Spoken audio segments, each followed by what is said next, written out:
Dear student, मैं foreign sir एक बार फिर से अपने यूट्यूब चैनल एफटेक फिजिक्स पर आपका स्वागत करता हूं। जैसा कि आप देख रहे हैं यहाँ पे UP board 2022 7 April physics 12th class in topic से सबसे अधिक आंकिक प्रश्न पूछे जाते हैं।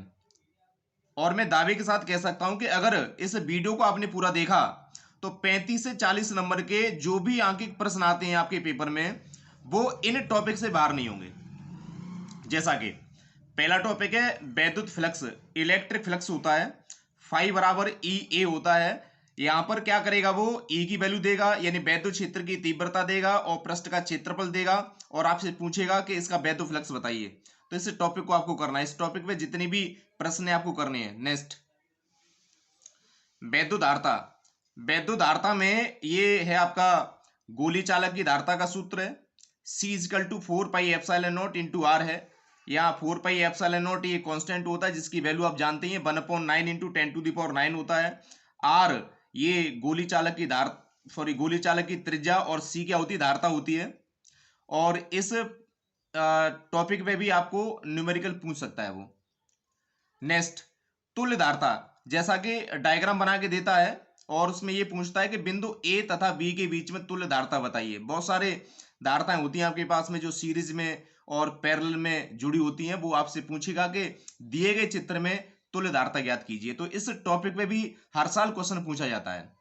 नेक्स्ट, अगला है हमारा वैद्युत प्रतिरोध आर तथा विशिष्ट प्रतिरोध रो में संबंध पे न्यूमेरिकल, यानी इलेक्ट्रिक रेजिस्टेंस और स्पेसिफिक रेजिस्टेंस रो, इसमें जो रिलेशन होता है rho is equal to R A upon L होता है। और अगर यहां से क्रॉस मल्टीप्लाई करके अगर आर की वैल्यू भी निकालेंगे आप तो रो एल अपॉन ए होता है। इसमें लास्ट ईयर भी 3 नंबर का क्वेश्चन पूछा था और इस पे हर साल कोई ना कोई क्वेश्चन आता है। कभी इसमें से रो पूछेगा, कभी एल पूछेगा, कभी इसमें से आर पूछेगा, तो आप इसे देखेंगे जरूर। नेक्स्ट, चुंबकीय क्षेत्र में आवेशित कण के पथ की त्रिज्या का सूत्र होता है R equal to M B upon Q B होता है, जहां पर आर आवेशित कण का द्रव्यमान होता है, वी उसकी चाल होती है, क्यू आवेशित कण का चार्ज होता है, बी चुंबकीय क्षेत्र की तीव्रता होती है, आर उस पथ की त्रिज्या होती है। R equal to M B upon Q B होता है। इसमें सवाल या तो आपसे डायरेक्ट पूछेगा या वो ये कहेगा कि दो आवेशित कण हैं, उनके पथों की त्रिज्याओं का अनुपात ज्ञात कीजिए। कहीं ना कहीं इस टॉपिक को आप करना है, जितने भी इस पे न्यूमेरिकल होते हैं आपको इस टॉपिक पे न्यूमेरिकल करने हैं। नेक्स्ट है हमारा वैद्युत द्विध्रुव आघूर्ण P equal to Q into 12 होता है। Q क्या होता है, चार्ज होता है, N1 चार्ज होता है और 12 दोनों आवेशों के बीच की दूरी होती है। पॉजिटिव नेगेटिव जो चार्ज होते हैं इलेक्ट्रिक डाइपोल मूवमेंट के अंदर, उनके बीच की डिस्टेंस होती है। तो इस पे भी न्यूमेरिकल पूछा जाता है। और दूसरा इसी के साथ में कभी कभी ऐड होके दोनों चीज पूछी जाती है कि tau equal to P E sine theta. ये टाउ क्या होता है, ये बल युग्म आघूर्ण होता है यानी मूवमेंट ऑफ फोर्स होता है।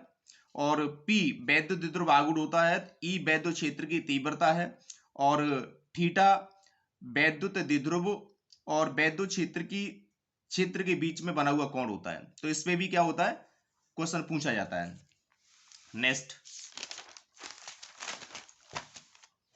नेक्स्ट हमारा टॉपिक है ट्रांसफॉर्मर। ट्रांसफॉर्मर पे लास्ट ईयर भी क्वेश्चन पूछा था। यहां पर इस टॉपिक से बाहर कोई भी न्यूमेरिकल नहीं जाता है, इसी पे आ जाता है। जैसे E S upon E P होता है, N S upon N P होता है, B S upon B P होता है, I P upon I S होता है। ये ध्यान रखना, ये ऊपर जो है ई में, एन में और वी में ये सेकेंडरी कॉइल की वैल्यू ऊपर होती है और प्राइमरी कॉइल की वैल्यू नीचे होती है। बट करंट में क्या करेंगे, करंट में प्राइमरी कॉइल के लिए करंट ऊपर होता है और सेकेंडरी कॉइल का करंट नीचे होता है। और इन दोनों के अनुपात को हम क्या मान लेते हैं, आर मान लेते हैं, जहां आर क्या होता है, ये परिणमन अनुपात होता है, ट्रांसफॉर्मेशन रेशियो होता है ट्रांसफॉर्मर का। तो ई यहाँ पे क्या है, विद्युत वाहक बल होता है, इलेक्ट्रोमोटिव फोर्स होता है। एन क्या है, नंबर ऑफ टन्स होते हैं यानी फेरों की संख्या होती है। वी और बी क्या है, ये भी विभवांतर होता है। और आई क्या होती है, धारा होती है। तो इस टॉपिक पे भी क्वेश्चन पूछे जाते हैं। इन टॉपिक पे जितनी भी आपकी बुक में अगर न्यूमेरिकल हैं, कम से कम 4 से 5 न्यूमेरिकल जरूर करके जाएंगे, क्योंकि लास्ट ईयर भी इसमें पूछा था। नेक्स्ट, एक माध्यम से दूसरे माध्यम में जाने पर प्रकाश की चाल और तरंग दैर्ध्य पर प्रभाव भले ही एक नंबर में या भले ही ऑब्जेक्टिव में कैसे भी क्वेश्चन आपको मिल जाए, लेकिन इस टॉपिक पे तो मिलता ही मिलता क्वेश्चन है, मिलेगा ही मिलेगा। जैसे N is equal to lambda upon lambda dash होता है। एन क्या होता है? रिफ्रैक्टिव इंडेक्स होती है, माध्यम का अपवर्तनांक होता है। लेमडा क्या होता है? पहली माध्यम में तरंग दैर्घ्य होती है प्रकाश की, यानी वायु या हम वायु या निर्वात कह सकते हैं। और एम का मतलब यह मीडियम होता है, यानी माध्यम में प्रकाश की तरंग दैर्घ्य है। अगर इस टॉपिक से अगर क्रॉस मल्टीप्लाई करके अगर लेमडा एम को हम इधर ले जाएंगे तो एन नीचे आ जाएगा। जैसे देखिए lambda M is equal to lambda upon N, इसमें आपको देगा क्या? वायु में प्रकाश की तरंग दैर्घ्य दे देगा और रिफ्रैक्टिव इंडेक्स की वैल्यू दे देगा आपको, वेवलेंथ और रिफ्रैक्टिव इंडेक्स की वैल्यू देगा। वो ये कहेगा कि इस मीडियम में इसकी वेवलेंथ कितनी होगी, तो आप इसी फॉर्मूले को लगाएंगे और आंसर निकालेंगे। ऐसे ही इसी के साथ में ही आता है N is equal to C upon B होता है। सी वायु या निर्वात में प्रकाश की चाल होती है, वी उस माध्यम में प्रकाश की चाल होती है जिसमें वो प्रकाश एंटर करता है। तो N is equal to C upon B है, इससे भी क्या करेगा? आपको वी पूछेगा वो कि उस माध्यम में प्रकाश की चाल बताइए, तो वी को जब निकालेंगे तो सी अपॉन एन होगा। एन या एन की सी की वैल्यू फिक्स रहती है, 3 इंटू 10⁸ मीटर पर सेकंड होता है। एन क्या होती है? अपवर्तनांक। तो आपको सी की वैल्यू दे भी सकता है और नहीं भी दे सकता, आपको याद होना चाहिए 3 इंटू 10⁸ मीटर पर सेकंड होता है और एन की वैल्यू देगा आपको वो। तो इन दोनों की वैल्यू को कैलकुलेट करके हम उस माध्यम में हम प्रकाश की चाल निकाल सकते हैं। नेक्स्ट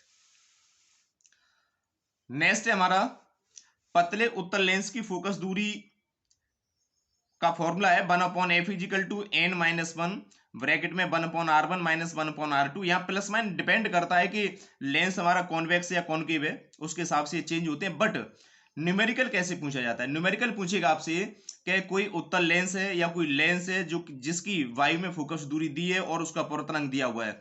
यदि इस लेंस को वायु से और किसी दूसरे अपवर्तनांक वाले अगर लिक्विड में डुबो दिया जाए तो उसकी फोकस दूरी और प्रकृति बताइए, इस टाइप का क्वेश्चन होता है।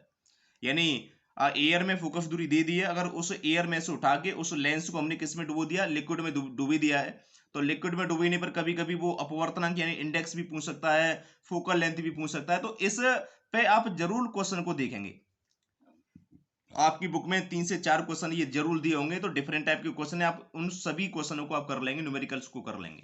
नेक्स्ट है फ्रिंज की चौड़ाई याद करना। बीटा से भी लिख देते हैं, डब्ल्यू से भी लिख देते हैं। इसका formula D lambda upon 2d होता है। डी क्या होता है? डी होता है स्लिट से लेके पर्दे तक की दूरी होती है, प्रोजेक्ट तक की दूरी होती है। लैम्डा क्या होती है? प्रकाश की वेवलेंथ होती है, प्रकाश की तरंग दैर्घ्य होती है। 2d क्या होती है? ये स्लिट की चौड़ाई होती है। और डब्ल्यू या बीटा क्या होती है? फ्रिंज की चौड़ाई होती है। लेकिन ये क्वेश्चन कभी कभी थोड़ा सा कंडीशन से लगा के पूछता है। क्या कंडीशन लगी होती है? उसमें लगी होती है कि केंद्रीय फ्रिंज से एन बी दीप्त फ्रिंज की चौड़ाई ज्ञात कीजिए। और केंद्रीय फ्रिंज हमेशा कौन सी होती है?